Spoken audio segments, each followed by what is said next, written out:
This is a story of who we were,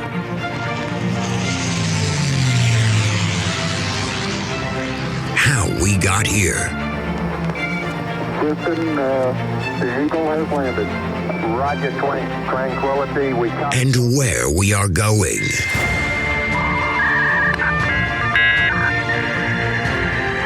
You've got mail. So join us as we take history off the page.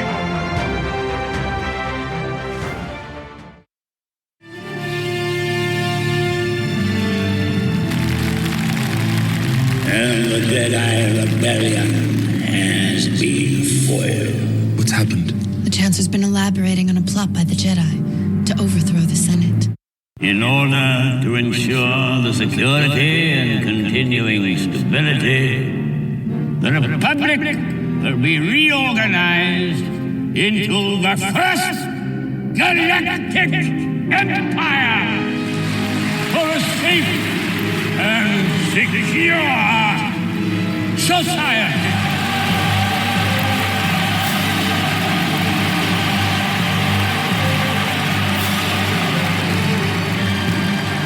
So this is how liberty dies, with thunderous applause.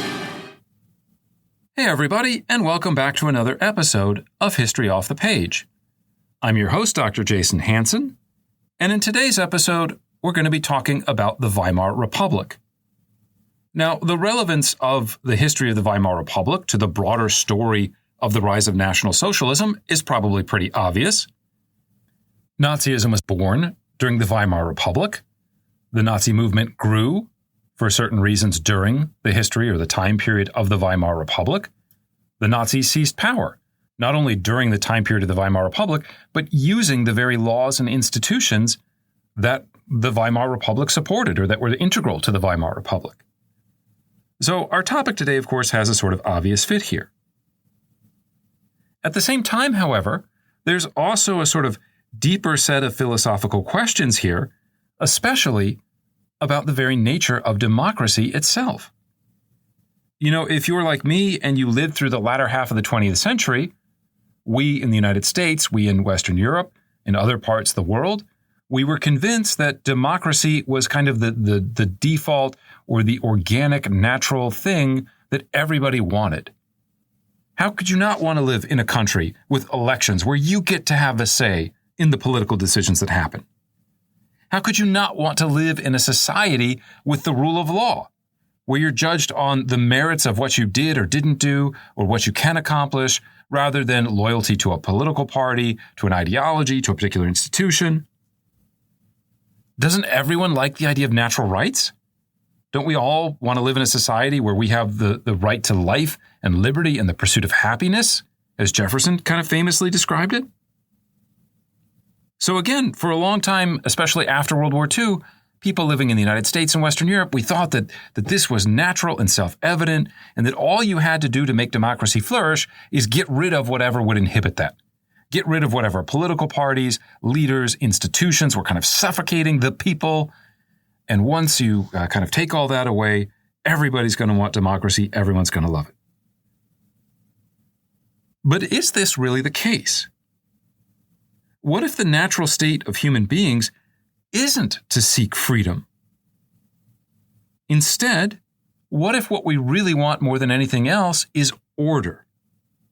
What if we're willing to give up all those rights or to accept limitations on them in exchange for order, prosperity? How important are some of these kind of abstract philosophical ideas when you don't have money to be able to afford dinner, when you don't have a job, when you're struggling to make ends meet? What if we define the idea of personal liberty not in terms of collective rights, so everyone should have the right to due process, for example, but what if we begin to say, actually, the way that we're going to get our freedom is to take away someone else's freedom? On the surface, that sounds pretty harsh, and most of us would probably say, well, we would never want to do that. I don't want to lose my freedom. I don't want you to lose your freedom. Let's all have freedom. But if you think about it in certain ways, Should the pedophile that lives down the street from you and your family, and you have a couple young daughters, should that person, are you really concerned about their rights? Wouldn't it make you feel better to know that that person can't just do whatever they want? That the police are going to be there, that the police are constantly watching them, or maybe even that the police just come and arrest them and get rid of them? You don't have to worry about that person anymore, or maybe they could never live in your neighborhood to begin with?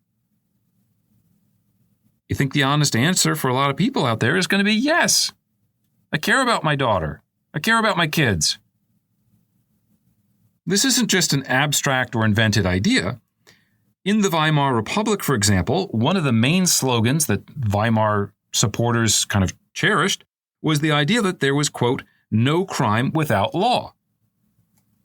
Now, this is, of course, a quintessential classic liberal idea, right? What is the idea of a liberal democracy?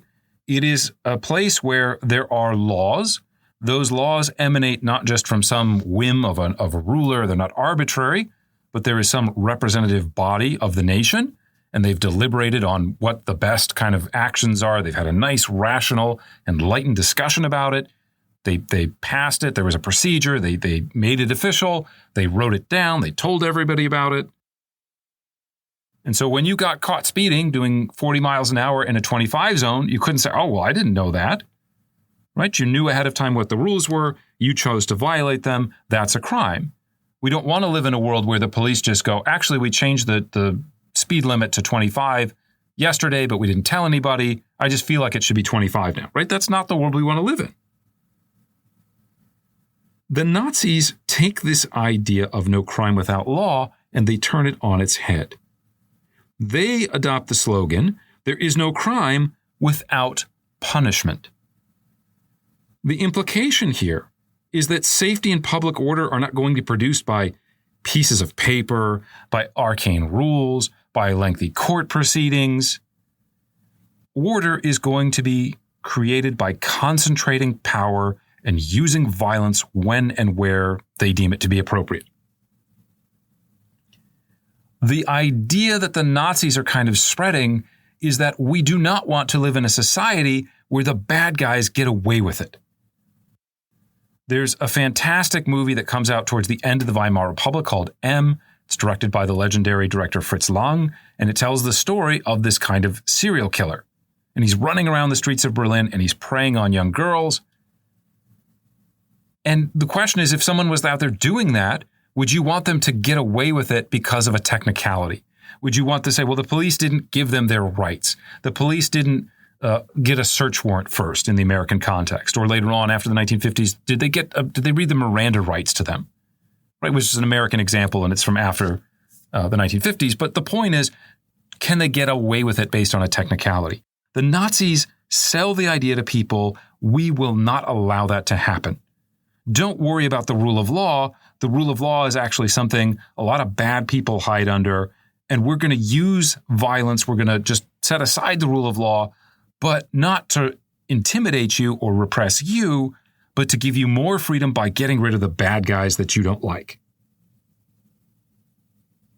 And so the Nazis' attempt to build a dictatorship, to centralize power in a single man, the Nazis would have said, actually, these are kind of a part of the democratic process.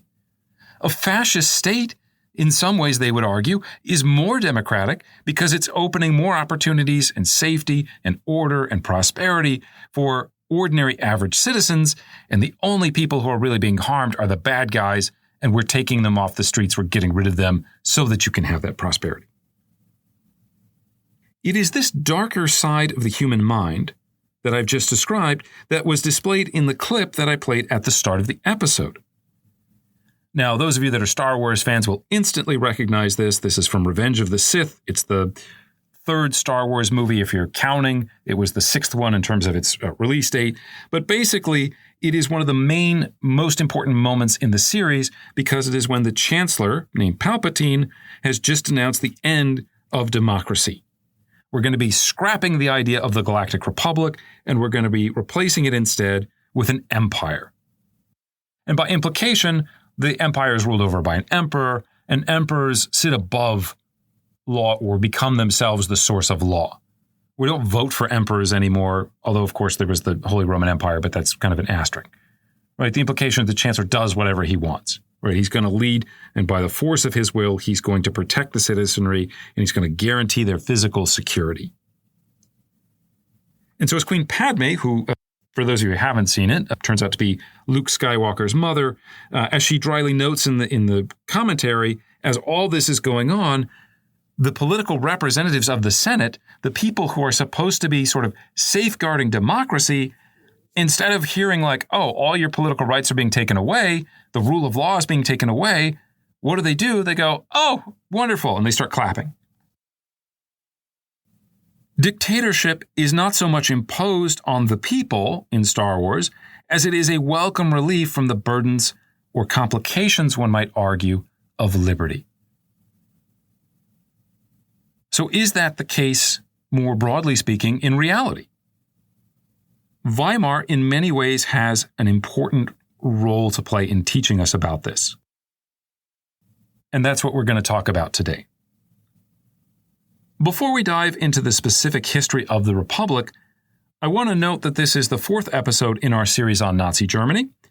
If you haven't heard the previous episodes, you can always find an overview of them on my website, www.historyoffthepage.com. You can also find links to some of our other episodes. We've done more than 20 hours on the history of the Israeli-Palestinian conflict. There's a long episode about the historical origins of the war in Ukraine. We have a couple episodes about the history of Christmas. So there's all kinds of stuff there, and you can, again, find an overview on our website, www.historyoffthepage.com. Finally, don't forget about our Patreon-only episodes, including the recently posted Making of Hitler. Soon, probably in the next 2 weeks, we're also going to release an episode on Nazism and the occult, and so I think a lot of you will find that pretty interesting. One last extra kind of thing to put out there before we get into the meat of the history. I also want to take a moment to recommend a Substack. Now, I usually don't do recommendations of things like this. I usually try to keep pretty close to the history. But one of my former research students, a guy named Alan B., who is about to start his PhD looking at economic history, and in particular the history of sort of financial crises and catastrophes, he has started a Substack called Rational Investor. It talks about sort of financial history. It gets into some of the causes behind some of the big meltdowns like the 2008 recession.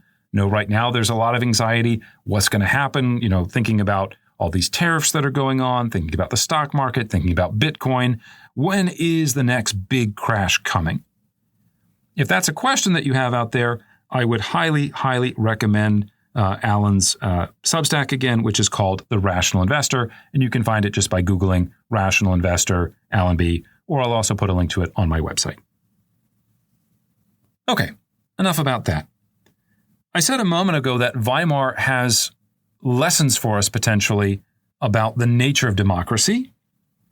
And so what is it that Weimar actually teaches us? Like the experience of the Republic itself, post-war views of the Weimar Republic are pretty contested. Generally speaking, there's basically 2 ways of looking at the story and the history of the Republic. On the one hand, there are those who view the story of it as primarily a kind of tragedy. This narrative goes a little bit like this. In the wake of defeat in 1918, German patriots tried to rescue meaning from the catastrophe of the war by creating the country's first democracy. Remember, this is a time of Wilsonian idealism. This is a time when we're talking about making the world safe for democracy. Everybody wants to live in a democracy, freedom, human rights, things like that. This was a moment when this kind of flower or plant, if you will, gets planted and starts to grow. And what could be? What about the wonderful future we could have if it's realized? Now, this republic, of course, as we'll talk about today, faced a number of early challenges, both domestically and internationally. But in the end, it managed to find its sort of peace and stability. By the mid-1920s, Germany was flourishing. And this led to incredible economic and artistic production. The history of the Weimar Republic from a cultural standpoint is amazing. It's a history of jazz and breakthroughs in architecture and painting and music and theater and movies. This republic, one could argue, might have endured were it not for a series of catastrophes. And of course, the biggest catastrophe, or at least the first major catastrophe, is the Great Depression. The Great Depression destroys faith in the Republic, and then this is exploited by conservative politicians like Paul von Hindenburg, who decide to destroy democracy and to create a kind of authoritarian state. Ultimately, if you're thinking about where did things go wrong with the Weimar Republic, then the answer is Paul von Hindenburg, who was the president who betrayed the nation by appointing Hitler chancellor in January of 1933. Now, while I think there's a lot of truth in this approach, and I can certainly understand how a number of very venerable historians have looked at the material, the overall record, and they kind of make this argument, I have to admit that it also strikes me as a bit romantic. To me, the story that you're about to hear is still a tragedy, but it is one in which the Republic's main proponents also deserve a considerable amount of blame for what happened. In other words, I'm going to argue that the Republic was fatally flawed even from the beginning. Its early democratic promise, one might say, was undercut by divisions between its initial supporters. There's a long-running sort of smaller historiographical debate going on here, depending on your sort of political background. There are people that are sort of favorable to the social democratic perspective, and those people argue, look, social democracy was trying to build a democratic state, was trying to build a working class state, or one that was at least equitable, and it was undercut by the radicals on the left, those bad communists. They were out there, the KPD. They were trying to create a Bolshevik-style violent revolution. They're going to redistribute property. They're going to make things kind of chaotic. And really all that was needed to maintain democracy was for them to recognize the threat of Nazism and work alongside the socialists and keep everything kind of running. If you look at the more communist perspective, and of course, this was more pronounced during the 1950s, 60s, 70s, and 80s when Germany was divided between a capitalist and a communist country. But basically, from the communist side, the argument goes that the radicalism is actually displayed by the Social Democrats. That they had come to power in the name of kind of the working class and trying to make things better for the working classes, but what they really did was they formed a sort of alliance of convenience with the conservatives, with the army, with some of these kind of big bankers, sort of the people that the communists would say are repressive. And in making that kind of deal, they sort of sold out the actual interests of the working classes. Now, I don't really have a particular way of viewing it. You can argue it either way. You can say, reasons why you could look at it either way. But the reality is basically that both sides could not find a consensus on what kind of democracy they were trying to build. And so when you talk about building a democracy, it's more than just, do we have elections? Do we have a rule of law? Did we produce a constitution? There is a kind of spirit of the democracy, of what it is that democracy is supposed to be about. In the American Republic, it's obviously contested. There are debates about it. But the basic idea is that we want to believe in a society where there is an equality of opportunity. And you can go back for 250 years and you can critique all kinds of failures in that, shortcomings. You can also identify progress. You can also talk about things like the civil rights movement, the women's suffrage movement. We can talk about ways that maybe it's going on or not going on today.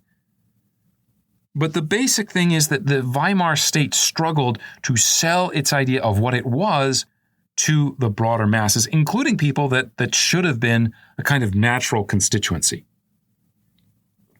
You can also argue that the kind of golden age of the Weimar Republic, the middle of the 1920s, was somewhat artificial.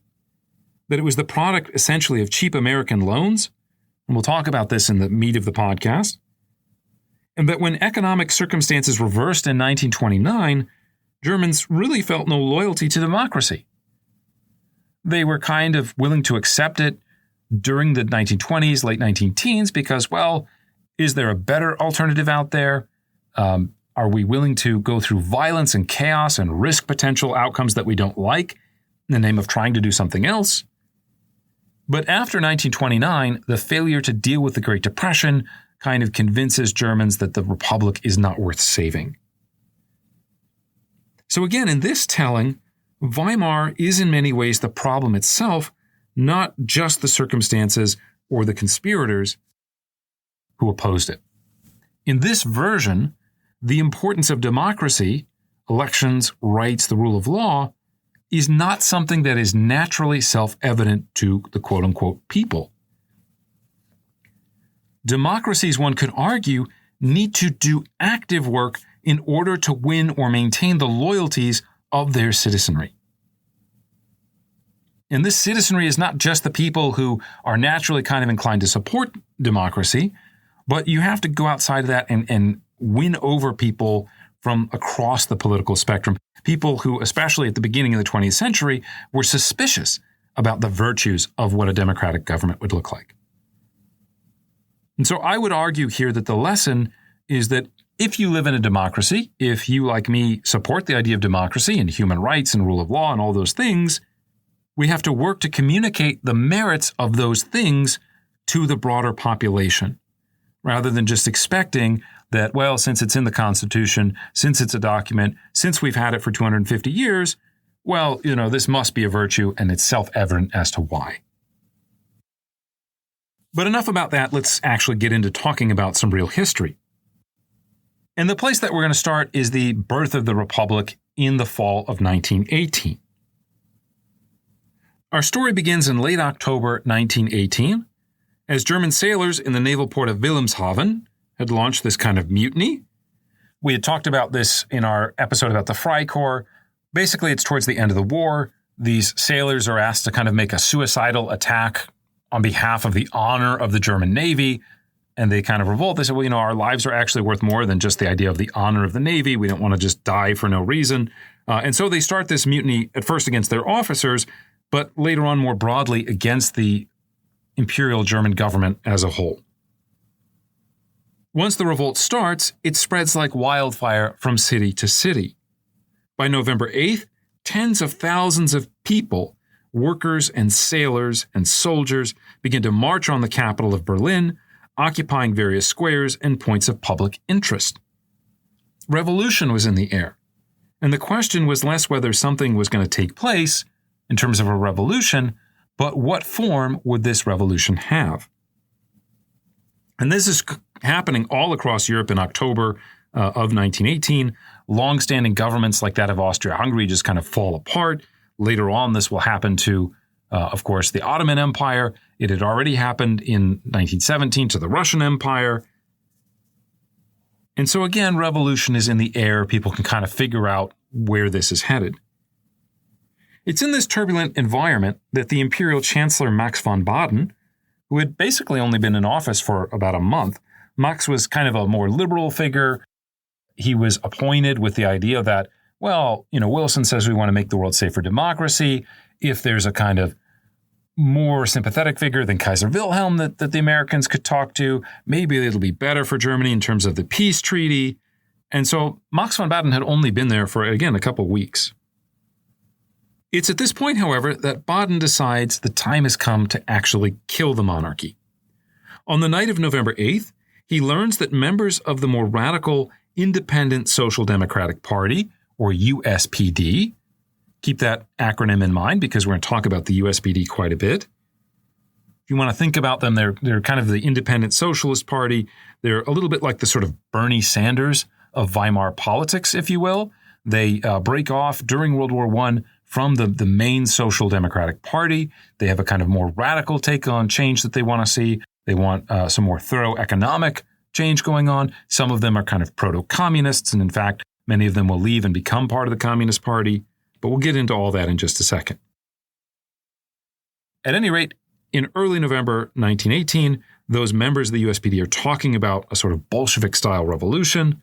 And so Prince Max gets the idea the best thing that we can do now is transfer power to a more moderate socialist group. And in this case, this is the Social Democratic Party of Germany, or the SPD. The SPD, of course, is still around today. They've been around since the 1870s. They want some reforms to take place. They do advocate on behalf of the working classes, but they do not want revolution.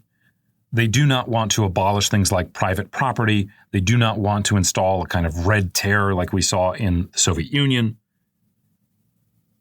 And so they strike Prince Max as a kind of group that you can work with.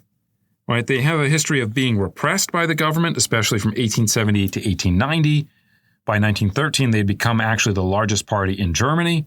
And so there's a kind of legitimacy that they have when you're thinking about, well, okay, what can replace the Kaiser? What can replace the monarchy? The Social Democrats, the SPD, they seem like someone that has enough credibility to be different. But they're not so different that they're going to lead to violence and revolution. Anyway, to carry out his plan the following morning, which is November 9th, Prince Max announced that the Kaiser and the Crown Prince had abdicated. Now, the Kaiser and Crown Prince had actually not abdicated. Right? So he's kind of making this up, but he's trying to present them with a fait accompli, trying to kind of say, look, I already announced it. Everybody's already convinced that you're already gone. You don't really have power anymore, so we might as well just hand things over to the SPD government.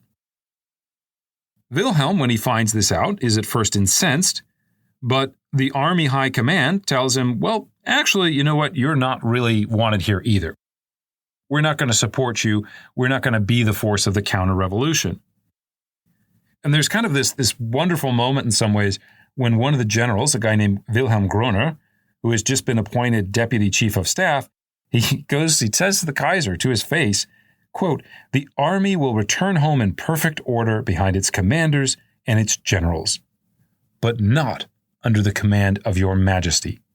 The army is no longer behind your majesty." End quote. That's a pretty amazing thing for a general to say to the monarch, right? It'd be crazy enough today if you had a general that would say to the president, I'm sorry, the army's just not going to follow your orders anymore. But this isn't Germany. These guys grew up in kind of the legacy of Prussian militarism, duty, order, honor. And so for this general to kind of verbally smack the Kaiser in the face is pretty incredible. Wilhelm, and we're talking about Wilhelm II, just to be clear here, in this moment, he has the example of his cousin Nicholas II, who had been arrested and was eventually executed by the revolutionaries in Russia. And so Wilhelm and his family decide to flee to the Netherlands, where they would officially abdicate on November 28th. So eventually he recognizes reality, he gives in, but of course he's kind of mad about it. Incidentally, Wilhelm actually stays in the Netherlands until 1941. Which is really interesting because when most historical podcasts, books, narratives, whatever, when they're talking about the history of Germany, once Wilhelm leaves the scene, politically speaking, they kind of drop him and they don't mention what happens later. But he lives for another 25 years. He lives through the age of the Weimar Republic and even into about 8 years of Nazism. He's there on the ground in Holland when German troops invade and occupy the country in 1940. He actually comments on Hitler and the rise of the Nazis. His commentary is a little, one could say, mercurial. He changes his mind kind of a bit. At first, he's kind of sympathetic to them. He kind of feels like, well, maybe these guys will bring the monarchy back. Maybe not me. Maybe they'll just go for the crown prince. But maybe we can reverse the revolution. And then, of course, Hitler is not interested in this at all. Later on, Wilhelm will be very critical of the Nazis, especially in very blunt terms when there are episodes of mass violence. When the Ruhr Purge happens in 1934, when Kristallnacht happens in 1938, talks about the kind of barbarity of Nazism. He strikes a slightly different tune in the, again, late 1930s, early 1940s as Hitler conquers Poland, as he conquers the Netherlands, as he conquers France, congratulates Hitler, sends him a telegram. One of his sons was actually a fairly high-ranking Nazi Party official. The guy's name was August Wilhelm. He had joined the Nazi Party in 1930, so not just out of opportunity, but in 1930, during the Depression, he became a high-ranking SA leader. 8 of Kaiser Wilhelm II's other grandsons actually serve in the Wehrmacht. And so even though, again, at times he's kind of a little bit critical, basically Kaiser Wilhelm is supportive of the Nazi Party, looks at it very favorably. At any rate, I'm going off on a tangent. Let's go back to 1918. Once Max von Baden had announced that the Kaiser and the Crown Prince had abdicated, his next move was to ask the SPD chairman, Friedrich Ebert, to form a government. Now, again, this is highly illegal. The chancellor under German law doesn't get to appoint the next chancellor. The whole point of a chancellor is to be kind of the guy who works for the king, or the emperor in this case. So the entire grounds for this transfer of power are completely illegal. They're not democratic. They're not based on the rule of law. At any rate, again, Max von Baden asks Friedrich Ebert to form a government. And Ebert says, well, I need to think about this for a few minutes. Ebert is a socialist. He is a member and actually the leader of the Social Democratic Party. But again, when we're talking about social democracy, it's a little bit different in the 19th century and early 20th century than when you think about it today, especially if you follow American politics. Are we talking about Zoran Mamdani? Are we talking about AOC? Ebert is kind of more of, again, a moderate. He was born in the city of Heidelberg in 1871, and he became a social democrat at the age of 18. Now, his path to becoming a socialist is not the same as someone like Lenin. It is not that he is sitting around reading a sort of Marxian theory, that he's lost in kind of abstract ideology, that he's thinking about dictatorships of the proletariat and things like that. Although he has read Marx, he has read Lenin. But he gets to socialism more through lived experience. He works a variety of blue-collar jobs. He starts getting active in sort of politics. And so he kind of focuses on the idea of what is the art of the possible. In 1918, he was actually elected chairman of the SPD party. But again, he's thinking in terms of what is possible. He will help support the war effort and kind of underwrite the SPD's support of the German war effort. And so as the war is going on, he is not thinking about radical revolutions. His main goal towards the end is to get rid of Kaiser Wilhelm II, and maybe we can have a more liberal monarch. Maybe we can see something like what happened in France between the reign of Charles X and Louis Philippe, who's known as sort of the bourgeois monarch because he was much more of a sort of middle-class guy, into technology, into economics, not one of these old sort of crotchety guys from the 17th or 18th century. So again, for Prince Max, this seems like the best solution, right? We need to build a new government. We don't want it to be too radical. We want to make it, I guess, sympathetic enough that striking workers and soldiers are going to respect it, are going to say, well, this is something different. Another factor to consider here is the Allies. When Woodrow Wilson sits down at the table with Germany to supposedly negotiate a peace treaty, something that never happens, by the way, if we have a friendly government, if Germany can say, hey, we are a democracy now, we're on the same team as America, aren't we going to get a much better peace treaty? And so again, this is why Ebert seems like the guy, seems like the one that you want to build this new democracy around. Unfortunately for Friedrich Ebert, however, events don't wait for him to kind of figure out, okay, what do I want to do? What would this government look like? Who could be a part of it? How do I win over some more conservative elements, for example? Because more and more demonstrators are continuing to pour into the Capitol on the 9th. And it's at this moment that the more radical USPD party that I talked about, one of its kind of intellectual leaders, Karl Liebknecht, saw the opportunity to accelerate the revolution or to carry out what is often described as a second revolution. Now, Liebknecht is the son of one of the founders of the SPD party. But his ideological path has drawn him more towards the radicalism of someone like Lenin. He is someone that looks at socialism not as much as lived theory or lived experience, not so much as lived experience, but through a more sort of theoretical, philosophical lens. And so he wants something that's kind of more radical than just the establishment of a democracy. Liebknecht had actually been expelled from the SPD party in 1916 because he was organizing resistance to the party's support for the war. Later that year, he actually gets arrested for treason. He's kind of setting up anti-war demonstrations. And of course, the war is very existential. 1916, you can't do that. And so he's actually thrown in prison for a while. In October of 1918, as again the German government is trying to carry out some reforms, trying to kind of signal to the Allies, look, we're going to be good, we're going to be like you, we're going to release people that are political prisoners. And he comes out and he starts to say, look, now is the time, let's do a Bolshevik-style violent seizure of power. Unfortunately for him, the Central Committee of the USPD basically is not in agreement with him. Most of the leaders say, look, this is not the time for violent revolution. We don't necessarily want that. And so they decide not to kind of start anything yet. At any rate, though, as events accelerate in early November, Liebknecht is thinking, I can push the revolution along, and the way to do that is for me to declare Germany to be a social democratic republic. All I need, the revolution is happening already. The beginnings of a move towards like a Bolshevik-style communist government, that's already happening. All I need to do is kind of provide the spark, and the explosion will follow.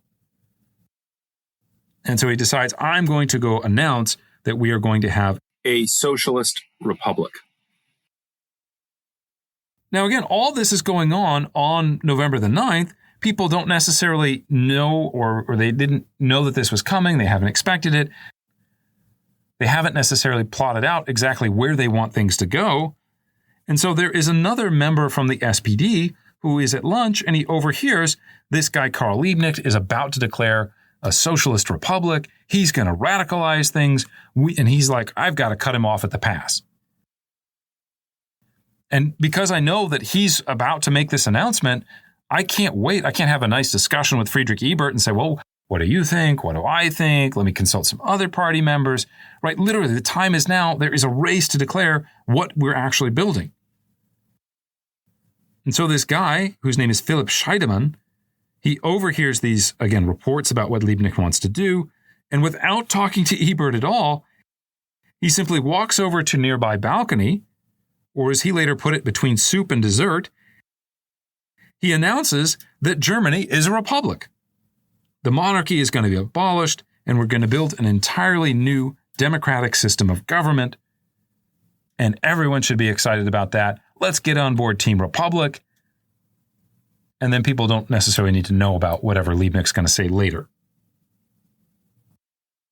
As it happens, Liebknecht announces that it is a socialist republic. This comes about 2 hours later at about 4 p.m. in the afternoon. But coming 2 hours after Scheidemann's announcement, it's too late to kind of win over the masses. People are already celebrating the idea that Germany is going to be a republic. There's not enough kind of like secondary like emotion to sort of spur them to something even more radical. Now, when this happens, Ebert is actually furious. As I said, Ebert had this idea in his head of we're going to make a kind of monarchy. We'll put like more constitutional restraints on it. We'll make something more like what the British have, where, Parliament is really the main political force. But we don't want to get too crazy. We don't want to go too far down the road to radicalism. We don't want to unlock any French revolutionary type outcomes here.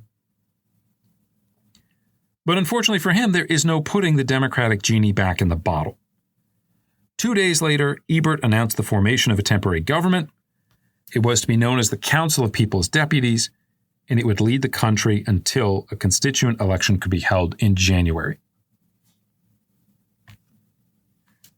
Now, before we go any further, let's pause for a moment to think about what happened in the course of just under 24 hours.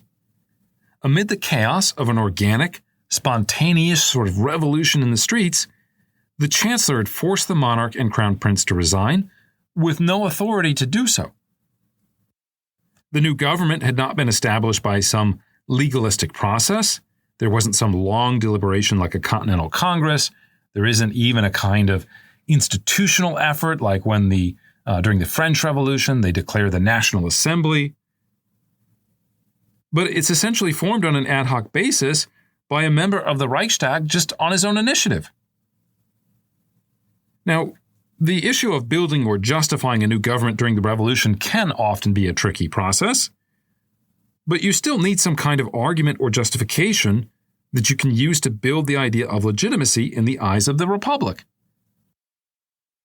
Again, during the French Revolution, at least in its first stage, the people from the Estates Générales, which had a lot of legal authority in medieval France. Some of them break away and they said, we're going to form the National Assembly, but they were basing that on previous institutions. In the American Revolution, you have things like the Virginia House of Burgesses. You have continental assemblies in the individual states, and those people convey a degree of legitimacy on the American Revolution. We don't have that in the German context. Philipp Scheidemann just saying, hey, we're a democracy now. We're a republic. Okay, why should I believe that? So one could argue that this haphazard transition of power is a key part of why the Weimar Republic struggled to win the loyalties of large segments of its population on the political left and especially the political right. As the old Monty Python joke goes, strange women lying in ponds distributing swords is no basis for a system of government. You have to come up with something more concrete than that, something more believable than that. Especially, so the people that are protesting in the streets, especially the working class people, the soldiers, the sailors, they're on board. The members of the SPD, they're on board with the idea of democracy. People from other previously marginalized groups like the Catholic Center Party, they're going to like democracy. People like the National Liberals, who wanted to build a kind of, again, liberal democratic state, they're going to be for a democracy. But how do you convince the army officers that this is a good idea? How do you convince the peasants that this is a good idea? How do you convince the workers who feel like they want real radical change that this is the solution and that it's legitimate? Weimar's new leaders had considerable work, one could argue, in 1919 to try to win over the loyalty of all of these peoples that I just mentioned. Unfortunately, they don't do a really good job of doing it. Now, to be fair, they are more successful than some of the members of, let's say, the French Revolution or some of the revolutionary governments. In November 1918, the pressing issue is not how do we win over the army, because the army is falling apart. The army is dealing with the end of the war. But the most immediate concern is how do we win the support of the USPD and at least a large segment of those workers and soldiers who are literally in the streets. So despite his initial misgivings, Ebert moves quickly in this direction. He will invite some of the more moderate members of the USPD, people like Hugo Hasse, and they will form, as I said, this Council of People's Deputies. Now, the Council of People's Deputies had 3 members of both parties on it. Again, they tended to be more moderate. Liebknecht is not one of them. And once in power, the council, which will sort of nominally be led by Ebert, begins building a democratic society. How do you do this? Well, in the long run, we want to have a constituent assembly. We want to write a constitution, because that's what people who believe in democracy do. Right? In the United States, the Constitution is supposed to be sort of one of the most foundational, most fundamental documents. We never, ever want to violate the Constitution. But that stuff takes time. And so how are we going to set up what the Republic will become in the short term? We're going to do that by decree. But again, if you have governmental bodies issuing decrees, on what basis do they claim sovereignty? On what basis are they legitimately the creators and the force of law? It's a problem, but it's one that in the moment, of course, you don't have time to really flush out. Starting on November 12th, Ebert and the other members of the Council of People's Deputies start doing this work to build the new democratic state. They declare, first and foremost, Germans will from now on have the ability of the freedom of speech and religion. There was a lot of censorship during World War I. There was a lot of censorship before World War I. We are not doing that anymore. Quite importantly, they declare that women are also going to be able to have this right to vote. We're not just doing men anymore and universal male suffrage, but it is going to be universal adult suffrage, one could argue. Another thing they do, Ebert is trying to win over again some of these more radical members of the USPD. We're going to reinstate a number of these sort of labor restrictions that were relaxed or suspended during World War I. Right? World War I is an emergency. We don't have time to care about the feelings of the workers, or are they, being in the right conditions? So they suspended a lot of the kind of concessions that had been made to workers in the factories. Ebert says, no, we're going to bring those things back. And in fact, we're going to one-up it. We're going to introduce an 8-hour workday. Importantly, Ebert also decided to accept the American conditions for an armistice. They will famously end the war. Right? Matthias Erzberger, a member from the Catholic Center Party, will go out to this railway car in Compiègne, for example, and he will sign, of course, famously, the armistice. Which, of course, for many people on the right in Germany, they thought they'd been winning the war. They weren't told about really how dire conditions were. And so many of them feel like this is a betrayal. There's a lot of work done in terms of media to try to say, well, this is a stab in the back. The army was fine. It's these socialist guys and the Catholic politicians. They're the ones that sold out Germany. One can argue, however, that at least this moment, this decision to end the war, is beneficial. Ebert will not make the same mistake as the Cadet Party and the sort of democratic forces in Russia, for example, in 1917, when they decide to continue the war, when they continue to exacerbate a lot of the things going on that are causing all the problems, the breakdown in society. Ebert doesn't do that. You never get the successful Bolshevik seizure of power or this kind of second revolution, at least in a successful way. And I'll talk in just a second about what does happen. To finish the story of the founding of the Republic, the next couple weeks involved working out what the Republic was supposed to be. In mid-December, representatives of some of the workers' and soldiers' councils that were elected, again, sort of Soviet style. This is the Russian style. This is how the Bolsheviks are able to seize power in the name of these Soviets. In the German context, those Soviets are controlled by the more moderate SPD. And they will vote to confirm the democratic nature of the new republic, and they will essentially end the threat of a Bolshevik-style revolution, or at least they will delegitimize an attempt to turn to violence to create this kind of second revolution. They also, of course, then announce elections for the Constituent Assembly, and these are supposed to happen in mid-January 1919. Now, as I just mentioned, the workers' and soldiers' councils, the Soviets, essentially vote not to carry out a revolution.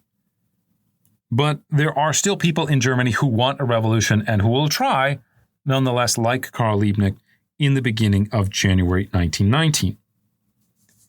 Now, the triggering event behind this is actually related to a protest by members of a group called the People's Marine Division over back pay.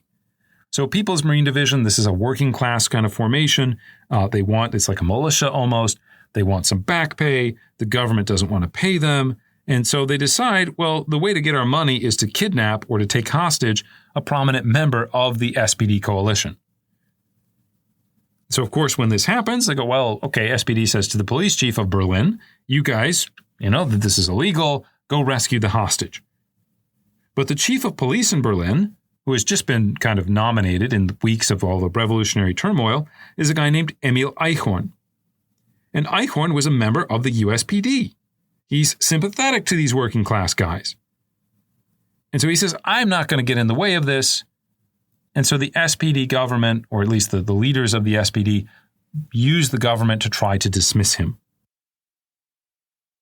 This triggers mass protests. It's not the majority of the working classes. It's not the majority of the people even in Berlin, but we're still talking about like 100,000 people who are upset about this. And so this provides Karl Liebknecht with another opportunity to try to push for his second revolution. On January 1st, 1919, Liebknecht and several other members of the USPD party will officially found the Communist Party of Germany, or the KPD. And 4 days later, they will try to use the mass protests as a moment to launch what becomes known as the Spartacist Rebellion, or Spartacist rising. Essentially, they start trying to take over certain areas in Berlin, again, kind of trying to carry out the October Revolution in Russia, but this time in Germany. Ultimately, the rising proved to be a massive miscalculation. While some workers did rise up, the SPD government essentially asks the army to intervene, and the army does. The SPD defense minister Gustav also approves the formation, as we talked about in our episode on the Freikorps, these kind of militia units, which are right-wing units. They're often comprised of veterans from World War I. They're nationalists. They do not like socialism. They definitely don't like communism. And they are more than happy to sort of find a new purpose in life, right? We were fighting the Allies. We were fighting for Germany. And all of a sudden, all that disappeared. How can I continue fighting for Germany after 1918? I go attack these socialist guys who I view as being foreign and not loyal to the nation. This was a miscalculation not just for the KPD, because of course they lost, but it also proved damaging for the SPD. They had saved democracy, but they had only been able to do so by appealing to paramilitary formations who were strongly opposed to the idea of democracy. And this was a key problem the Republic is going to have to deal with over the course of the following years. The rising also cost the KPD dearly. Not only were its two star leaders, Liebknecht and Rosa Luxemburg, murdered, but the affair also opens a deep rift, as we talked about, between the communists and the socialists for this foreseeable future. As the historian Eric Weitz has shown, German communism was driven out of the factories and out of the shop floors. The people that have jobs, even if they call themselves socialists, they're still walking around in shirts and ties and going to church every Sunday, right? The idea of what a socialist is in this period is much less radical than one might imagine later on in the 20th century. And so these guys who are, again, more moderate socialists, they don't want the crazy rebellion uprising guys on the factory floor. They're not looking to get those guys positions of power in the unions that form. And so essentially, German communism stops being a movement of the working classes and it becomes a movement of the non-working classes. Or let me be more specific about that. It becomes a movement of the unemployed. It becomes a protest about the SPD and about the Republic and about the economic conditions more than it does trying to realize working class goals within a kind of elective structure or legislative structure or democratic structure, if you prefer. And again, this highlights one of the themes that we've been talking about today, which is how do we develop loyalties or win the loyalties of people who are not necessarily or naturally oriented to support democracy to the democratic process.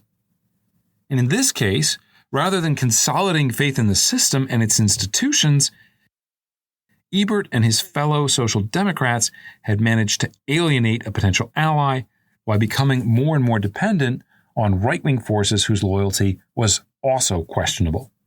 It is not, structurally speaking, a political recipe for long-term success. Just to kind of close out the story of the early years of the Republic here, remember, all this is going on in the beginning of January 1919. We're supposed to have elections in the middle of January 1919.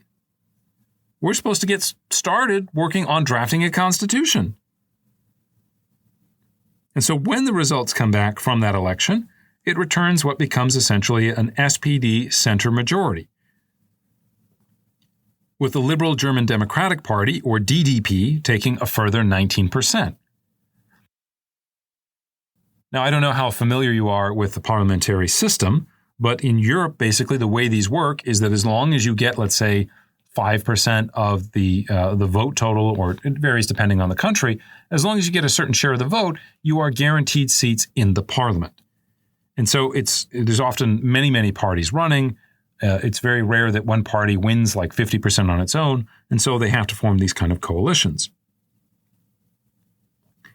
This electoral result, with the SPD in the center party and the DDP, this is a pretty good result for the idea of defining and developing a constitution, a liberal democratic state. These are all parties that are basically going to want to support the idea, for example, of minority rights. Now, due to unrest in the capital, again, this is just a week after the Spartacist Rebellion, the delegates decided to meet in the city of Weimar. Now, again, I don't know how familiar you are with sort of German geographical history, but if you're German, if I say Weimar, the first two names you think of are Goethe and Schiller.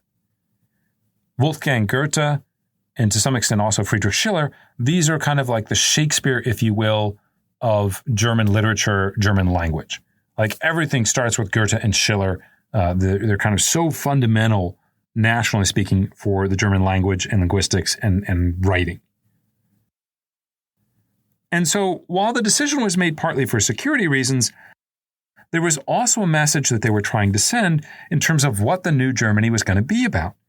If the old imperial Germany was founded on the idea of Prussia and militarism and, people walking around with a monocle and like the handlebar mustache, the new Weimar, the new Germany is going to be built on the idea of the poets and the thinkers and the artistic side of what it meant to be German. Over the course of the summer, they draft a new constitution. It officially is signed in August of 1919, and it, of course, is framed in terms of classical liberalism, the rule of law, elections, and civil liberties. There is a little bit more in terms of intervention in the economy, so maybe put an asterisk on when I say classical liberalism, but it's again this basic idea of forming what we would think of as a democratic state. In some ways, then, you could argue that Weimar's political birth was successful. They did carry out elections. They did form coalitions. They did pass laws. And, of course, they drafted a constitution. So in terms of process, building a viable democracy was a success. But again, beneath the surface, there are still significant problems, and particularly SPD's isolation from other political parties. We talked a moment ago about some of their natural allies, but the Republic also makes enemies quite quickly. And one of the biggest areas that they do this is in signing the Versailles Treaty. The Versailles Treaty, I did a whole episode about this, actually 2 episodes about the sort of Wilsonian moment. You can find them in the back episodes or on the website. But to make a sort of short summary of it, the Versailles Treaty was supposed to be a negotiation between somewhat equal powers. Right? Obviously, the Allies have won the war. The Germans know they're going to lose. But it's a negotiation. We will go back and forth. Okay, we'll agree to something. We both sign it. What the Versailles Treaty becomes is an imposed peace. The Allies, instead of talking to the Germans about what they would accept, the Allies spend a long time sort of arguing with each other. They just kind of draft a sort of treaty on their own, and they impose it. They sort of give it to the Germans and say, here's what you can sign. And the Germans say, well, we object to this, this, this, and this. And the Allies say, well, okay, you object to it, then the war is back on. Which, of course, the German army is already demobilized at this point, so you can't afford to do that. Unfortunately, by signing the Versailles Treaty, the forces of order, the forces of democracy, basically then take responsibility for its consequences. They do not do a good job of selling to the public or explaining to the public, hey, we lost this land, we lost our colonies, we have limits on the size of our army because of decisions Kaiser Wilhelm made and because of decisions that the German High Command made to fight this war. They become the ones who are blamed with the consequences of World War I, and people across the German political perspective hate the Treaty of Versailles. Even the people from the government of Weimar, even the people like Ebert, people in the SPD, they hate the Treaty of Versailles. Now, not everyone joins a militia in 1919, although quite a few people do, but many will withhold judgment of the Republic because of something like the Treaty of Versailles. They find it to be weak, they want Germany to be great again, and so they will pine for something different than they imagined that was better suited to meet the challenges of the times. I've talked so far a lot about the idea of winning loyalties, and there's a number of other ways that we can see where the Republic maybe tried to accomplish this, but completely failed. I don't want to spend a whole lot of time on it because this is already becoming somewhat of a long episode, but think about the role that's played in your society by the national holiday. In the United States, of course, we have July the 4th. In France, I'm recording this on July 11th, so we've got Bastille Day coming up, right? What is it that Bastille Day celebrates? Right, of course, it celebrates the birth, the idea of the French Republic, but it's also about this kind of major historical moment where, kind of for the first time, the quote-unquote people show the king where actual power lies. King had this fortress, this prison in downtown Paris. Guess what? We don't like it. We don't like your people that are there. We're going to tear the thing down, and there's nothing you can do about it. You now have to kind of submit to the will of the people. Think about something like July 4th. Think about the Declaration of Independence. Right? It's not just, oh, okay, we don't want to be part of the British system anymore. Oh, we don't like the king. Think about the kind of fiery moment, the language involved in the Declaration of Independence, the ideological justification. What are we doing here? Why are we creating a new country? It's not just because George Washington can't get promoted high enough because he was born in the colonies. It's for things like human rights or natural rights, as they would have said at the time. It's for these ideals about freedom and liberty. And so national holidays then are used to kind of celebrate not just the historical event, but the basic ideas underpinning the country. You combine the idea of ideology and heroism in kind of a romantic way. You put them together and you win people's loyalties. Let's get excited for our country. What was accomplished starting on X date? I've used the American and French examples so far. Do you know what the current German national holiday is? It's October 3rd. It's German Reunification Day. It commemorates the day that we had this split, these two Germanys, this feeling like our country was divided. We couldn't go see our fellow Germans. We couldn't even go see our cousins or something like that. And all of a sudden, this wound that existed for about 45 years, finally it's healed. And so it's a really great day if you're thinking about nationalism and how do we make, a heroic story. October 3rd is the birth, one could argue, of the more modern Germany. And so it's a great day to celebrate, plenty of significance, and it's been very effective, one could argue, in terms of generating German national identity, making people forget that they were West Germans or East Germans for a while. What about the Weimar Republic? What was the Weimar Republic's big day that they were going to use to celebrate? What was their national holiday or the date that commemorated the foundation of the Republic? You could argue that they should have thought about November 9th. But basically, they decide it's going to come down to May 1st, which is Workers' Day, internationally speaking, or August 11th, which is Constitution Day. And so in the end, they decide we're going to make Constitution Day the day the Weimar Republic was kind of legally embodied, legally became formally established. It was legitimated by this kind of constituent assembly. We had an election. We had the will of the people. Yeah. And so if you're a German liberal, if you're someone from the DDP, if you're a Philipp Scheidemann or a Friedrich Ebert coming from the SPD, or someone who'd always dreamed about the idea of living in a republic and the rule of law, the day that they form a constitution is actually a pretty big deal. A lot of reasons to be excited if you're a lawyer on August 11, 1919.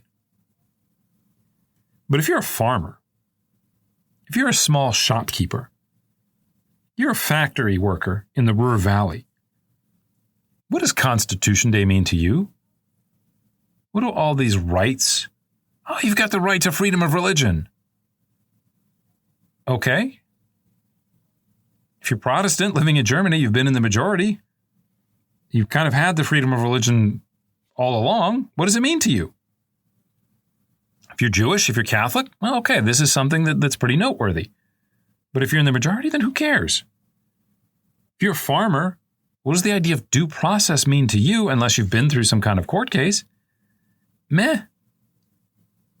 It's pretty weak sauce. Constitution Day is not a heroic event. It's not something everyone wants to celebrate or commemorate. And so I would argue that it's an example of the failure of imagination in the early days of the Weimar Republic. It doesn't overcome the existing divisions. There are a couple other areas that I just want to briefly mention here. I mentioned the U.S. Declaration of Independence, of course, that great preamble written by Thomas Jefferson. The Weimar Republic doesn't have that. The Weimar Constitution, even the U.S. Constitution, has a little bit of kind of, frothy ideological language at the beginning, some sort of justification. The Weimar Republic, its constitution, doesn't have a passionate preamble that's going to win people over.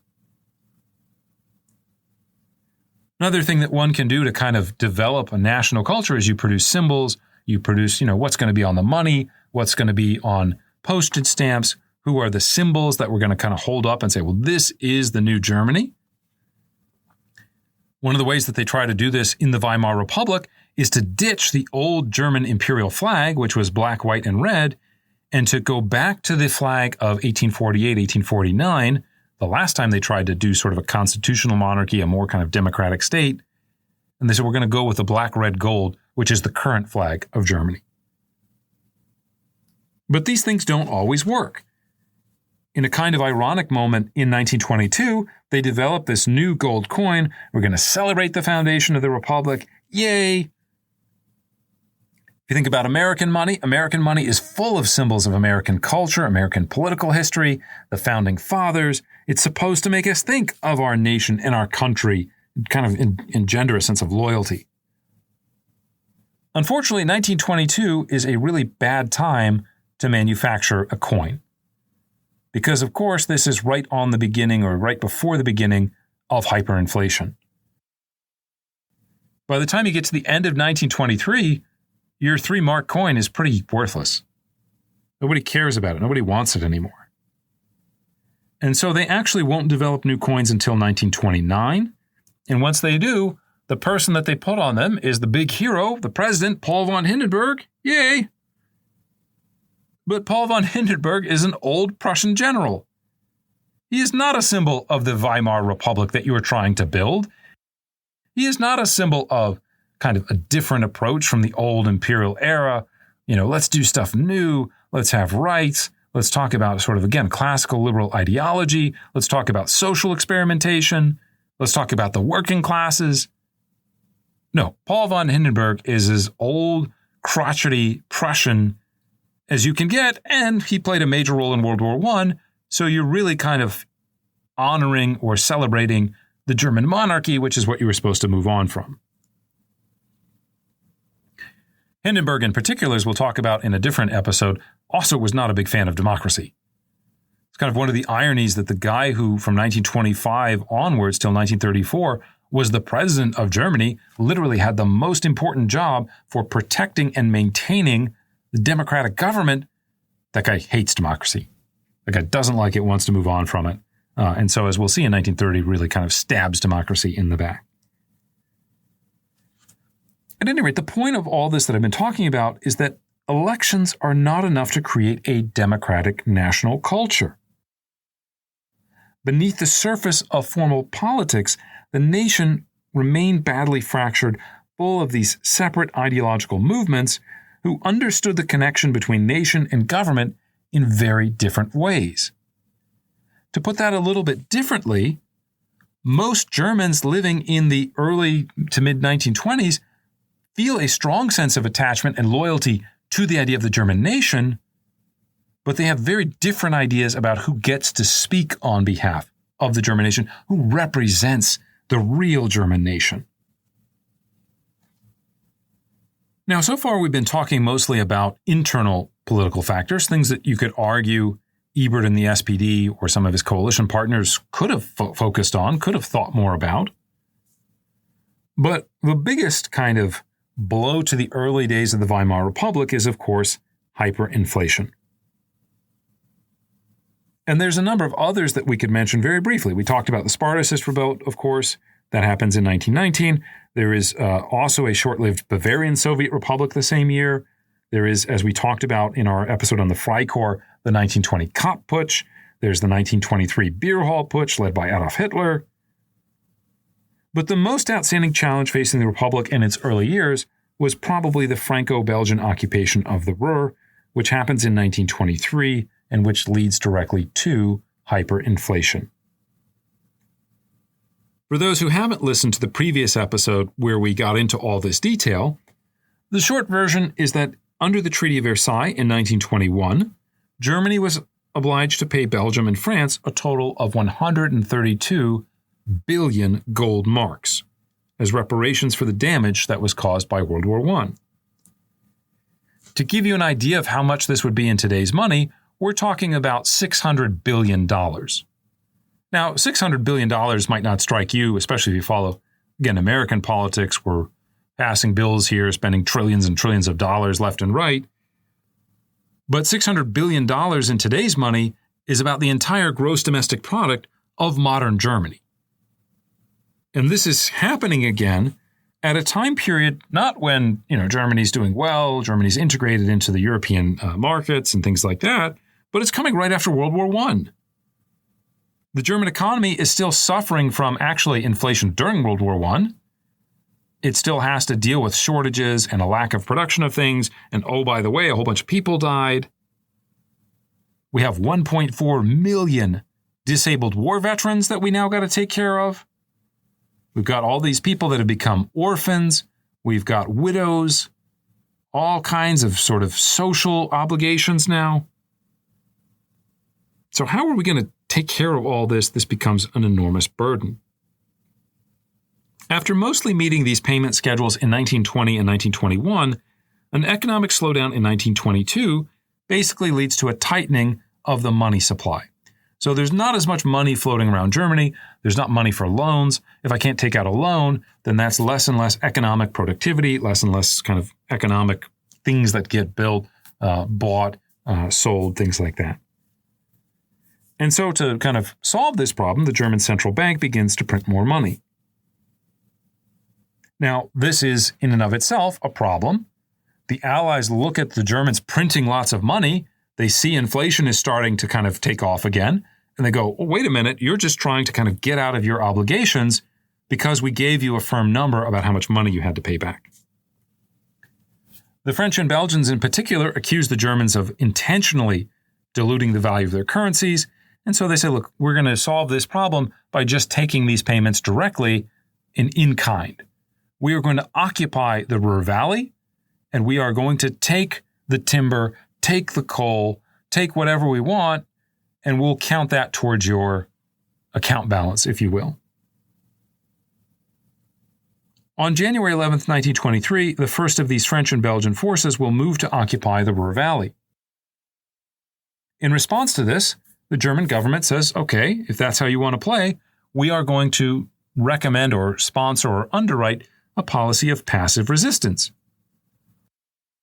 If you want the coal, French guys, you're going to have to mine it yourself because we Germans are not going to spend our time and effort mining coal that then you just take.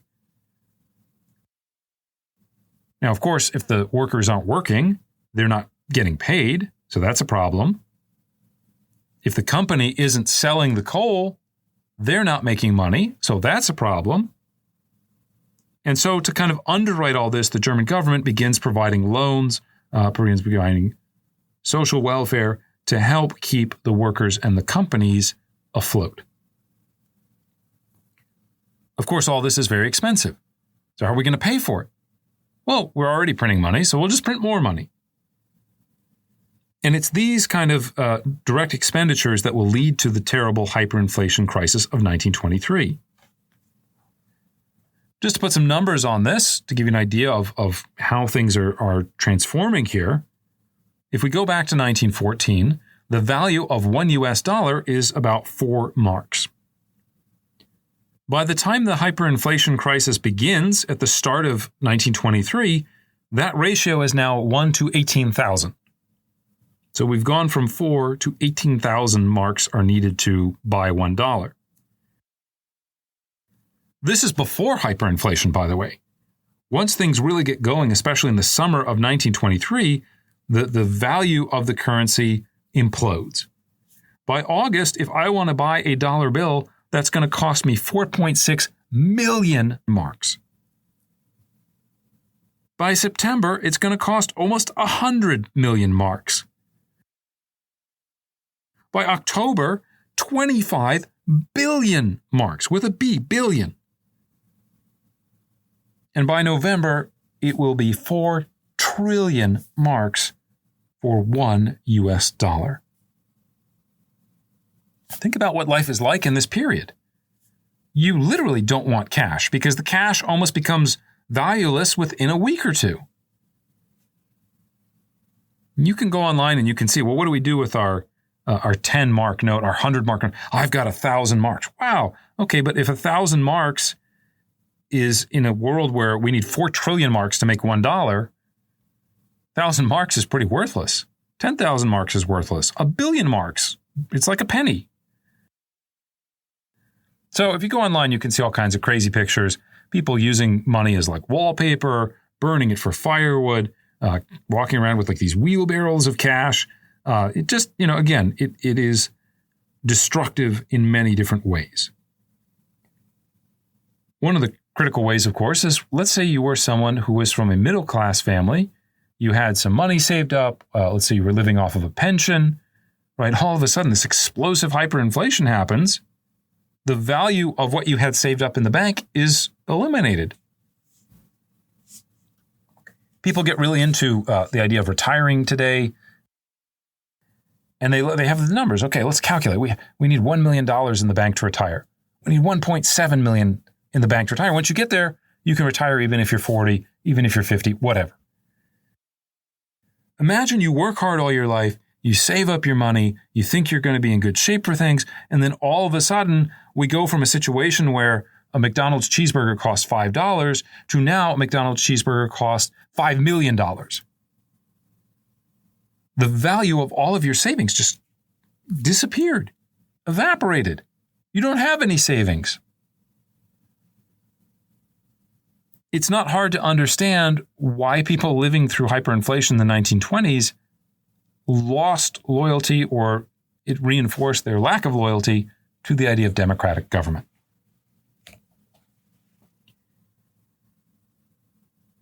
Now, so far, I've been kind of arguing that this is a sign of the weakness of the Republic. Some historians out there would point out, well, actually, we can say that the story of hyperinflation is one that shows its strength. It was absolutely a crisis. But the Weimar Republic overcomes and survives this crisis. Historians who make this argument will point to the figure of Gustav Stresemann as being the kind of savior, not necessarily George Washington in the way that like Washington sort of founds the original American Republic, but I guess more like an Abraham Lincoln, where there are these crises, Lincoln steps into it, and for whatever his merits and detractions were, Lincoln wins the Civil War, Lincoln overcomes these crises, and this guy, Gustav Stresemann, does about the same. Stresemann was the son of a small-time beer bottler, and he had been politically active before World War I. He had won election to the Reichstag for the first time in 1907 as a national liberal. At the end of the war, he helped found the German People's Party, or DVP, which represented a mixture of kind of classical liberalism in terms of economics, but also with a sort of stronger nationalist sentiment. In essence, this was a party that a lot of middle-class Germans could look towards and support. Right? We don't want crazy financial expenditures. We don't want radical experimentation. We don't want to, again, high taxes, things like that. But we also believe in things like the rule of law. We also believe in things like elections. We believe in human rights, natural rights, those sorts of things. Now, Stresemann himself had actually long viewed monarchy as being superior to pure democracy. So there was kind of a conservative element to this. If you said, well, what's your perfect vision? They would say probably more constitutional monarchy than a direct republic. But by the early 1920s, both Stresemann and the DVP party had come to accept the Republic as being an established fact. And in the moment of crisis in 1923, Stresemann emerged as the man best equipped to save Germany. On August 13, 1923, Stresemann was appointed chancellor by Friedrich Ebert, who at this point was still the president of Germany. Stresemann's first priority was to get the Allies out of the Ruhr, but to end the kind of damage that Germany was sort of doing to itself by following this policy of passive resistance. And so 2 weeks after being appointed chancellor, he announces that we're going to end the policy of passive resistance. He kind of had some sort of indirect negotiations with the Allies before this. So it's not we're signing a document, we'll end passive resistance, you pull out of the Rhineland.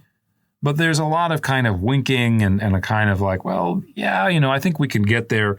We'll negotiate it as things go on, but we can work with you on this one. To help kind of smooth things out, the Allies put together a committee led by the American Charles Dawes. And this committee, known as the Dawes Committee, is going to figure out, okay, is there a way that we can regularize or standardize this issue of repayment?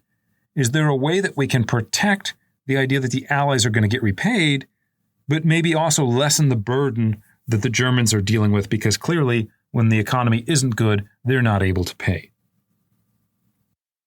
Now, at the time, Dawes was actually the head of the Office of Budget Management, or at least its predecessor. It's what becomes then OMB if you follow American politics. And his work on the Dawes Commission is so noteworthy, so impressive, that he actually wins the 1925 Nobel Peace Prize. This gets him a little bit more notoriety, and so Calvin Coolidge will select him to be his vice president. At any rate, to get back to our story, in April 1924, the Dawes Commission releases what's called the Dawes Plan, which is basically going to set up guarantees that Germany will pay the Allies back, or at least France and Belgium. This repayment schedule will adjust depending on sort of what the conditions are economically in Germany at the time. It will call for the reorganization of the Reichsbank, but it will also secure about 800 billion marks in loans from the American government for Germany. So if you were sitting there thinking about how do we rebuild from World War I, we don't have the extra money to pay off these reparations.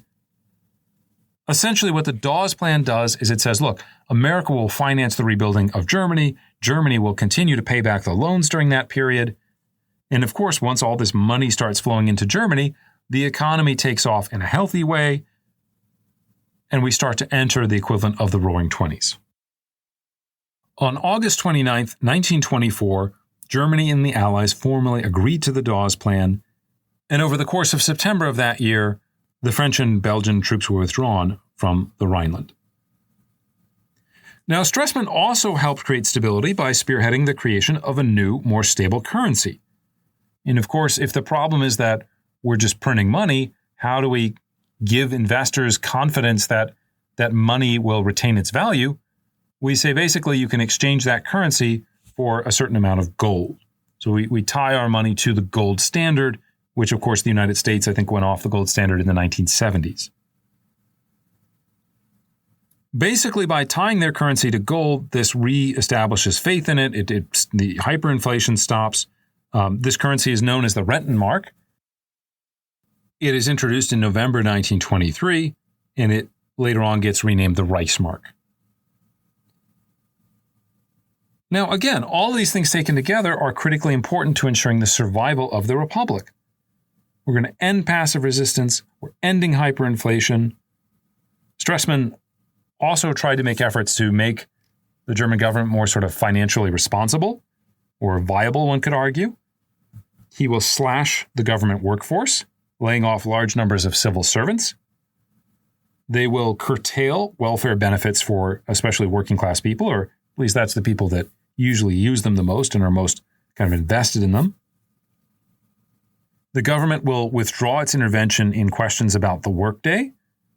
So no longer are we going to force people to do the 8-hour workday. we're going to actually allow the 12-hour workday to come back. So far, so good, right? But these achievements came at a tremendous cost. To make them happen, Stresemann essentially had to go around the democratic spirit and the democratic process. He does not go to the Reichstag, the German parliament, and say, here are my ideas, you guys vote on them, let's reflect the will of the people, let's approve them through the democratic process, we'll take our time. Basically, to make the reforms possible, on October 13, 1923, the Reichstag had to pass something called an Enabling Act. The Enabling Act basically granted the government extraordinary powers in order to crack down on perceived threats. We've already seen the consequences of some of this. We talked in our episode about the Beer Hall Putsch, about the suspension of some of the civil liberties in Bavaria and how that kind of led up to the tension or increased the tension, the feeling that Hitler had to try to seize power in November of 1923. But it's worth noting during this period that the government basically rules by presidential decree. We can't wait for Parliament, again, to approve bills, to get through the process, the arguments, the minutiae of it, the sausage making. Let's just have the leader make a decision and we'll impose that as the force of law. Now, it's worth noting that under the Weimar Constitution, this type of action was not illegal. In fact, the Constitution had provided that if the state was, quote, not fulfilling the obligations imposed upon it by the Reich Constitution, or if, quote, public security and order are seriously disturbed or endangered, end quote, then the president had the right to take measures without consulting or moving legislation through the Reichstag. Now, it did provide that the Reichstag could later veto these actions, but in practice, this was a little bit more difficult to do. So, as a result, this is basically going to set a really dangerous precedent. In hard times, when legislating is not easy, we can suspend the normal democratic process. We can suspend essentially the rule of law, and instead we'll just have a sort of central authoritarian figure make decisions that are best for the state. If that sounds a lot like kind of Nazism and fascism, it's because it's kind of how they begin. If you're a student of German history and you heard me say the Enabling Act, you know I'm talking about what Hitler gets past. So for all the virtues of Stresemann's approach, and obviously it was a time of crisis, it was necessary to try to do something, you couldn't wait, it is setting such a bad precedent for the future. And when Hitler wants to have the Enabling Act or his Enabling Act passed, obviously some people can say, well, Stresemann had it. It's not that crazy. It's not that radical. Of course he'll give up the power once the crisis is over. Last thing I want to say about Stresemann here before we move on is that he also took concrete steps to move past the geopolitical circumstances of World War I. In essence, of course, Germany had found itself fighting against Russia, France, and Britain. Its main ally, Austria-Hungary, no longer existed. And so it kind of has to come up with a new way of thinking about alliances and its political position as opposed to just being in these rival blocs, because now its rival bloc is much, much smaller. And so he's got to break Germany out of its pariah status. The ending of passive resistance, one could argue, was a first step in this process, but it's soon followed by more formal attempts to lessen tensions with the Allies. In December 1925, Germany signed the Locarno Treaty, which recognized the country's western borders as being permanent. Critically, it meant that Germany is going to give up on trying to take back Alsace-Lorraine, which in many ways had kind of cemented this sort of Franco-German hostility that kind of underwrites World War I. More importantly, it also led to more normalized relationships between all the various countries. And in 1926, Germany was accepted to the League of Nations. For all this, Stresemann and his French counterpart, Aristide Briand, were awarded the 1926 Nobel Peace Prize. It's tempting to wonder what might have happened to Germany had Stresemann survived to pilot the country through the Great Depression. Unfortunately, he never lived to see it. Stresemann began suffering a series of strokes in the fall of 1929, and he would die on October 3rd, mere weeks before the famous New York stock market crash. In the end, Stresemann's legacy is one that historians often debate. On the one hand, he and his Center Party colleague Wilhelm Marx successfully stabilized Germany during its worst period of post-World War I crisis. They demonstrated the ability to control or manage events. And they had an intuitive understanding of how to use both soft and hard power to win desired political results. From 1924 to 1929, Weimar not only experienced political stability, but in a way kind of entered into a sort of golden age. Again, the Roaring Twenties are not just an American or a French phenomenon, they are also experienced in Germany itself. Germany at this time is largely prosperous, and the country's worst days seem to have been behind it. And yet, it is also clear that to survive, Weimar did considerable damage to its democratic principles. Stresemann's solutions may have been like a form of chemotherapy, effective in the short run against cancer, but more damaging to the body as a whole if you look at the longer passage of time. By resorting to emergency powers and the rule by decree, as I've said, it set a terrible, terrible precedent for the future. That in times of breakdown, political authority could be centralized in the form of a single person. And during the Great Depression, that person would be Paul von Hindenburg. He would use the Article 48 provision to try to rule the country without recourse to Parliament. 3 years later, as I mentioned, Hitler's going to get his own enabling act, and he's going to use that to form the legal basis for permanent dictatorship. The Nazi dictatorship is not democratic. There's no vote on it in the sense of it was part of a big campaign and everybody decided what they wanted to do and the majority approved of it. But it was legal. The foundations of the Nazi state, at least based on the principles of the Weimar Constitution, were technically speaking legal.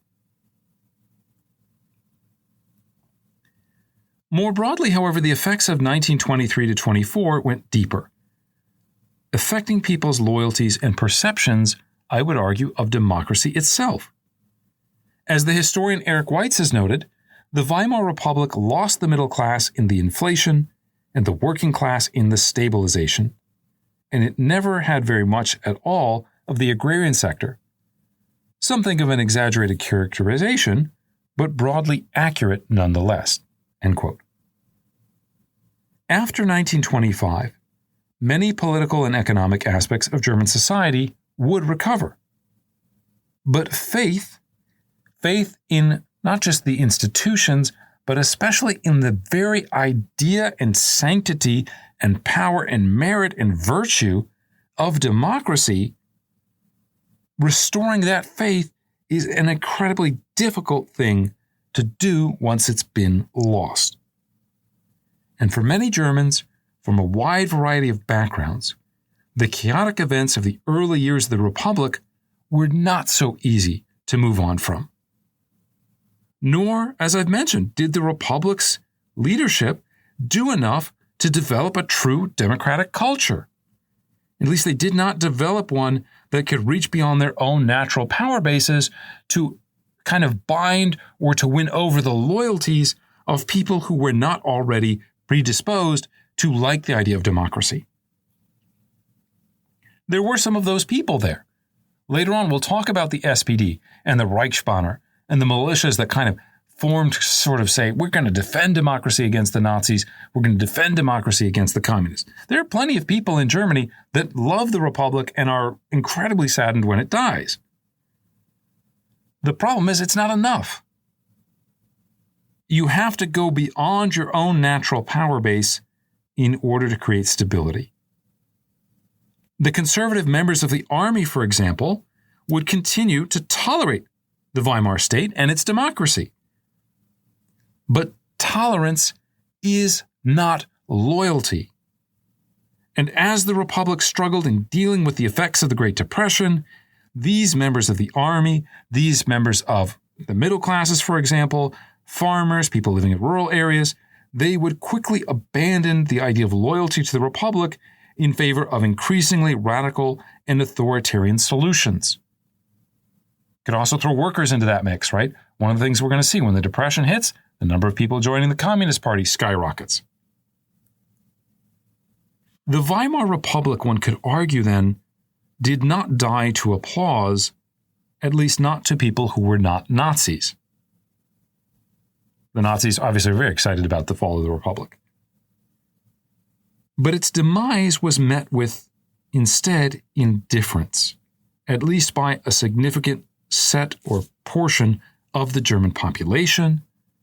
And I would argue that a lot of that goes back to failure or consequences of decisions that had been made over the course of the Republic's first 5 to 6 years. The legacy, the failure, not just to fight for democracy, but to try to sell democracy, to sell the rule of law, to sell the idea of natural rights. This would be a failure that would come back to really hurt German democracy and to open a path, one could argue, for the National Socialists to seize power. But all that lies, of course, in the future. That's going to be it for our show today. In our next episode, we'll chart the Nazi Party's resurrection in the late 1920s, showing not only how Hitler rebuilt the fascist movement, but how he also began to obtain dominance over it.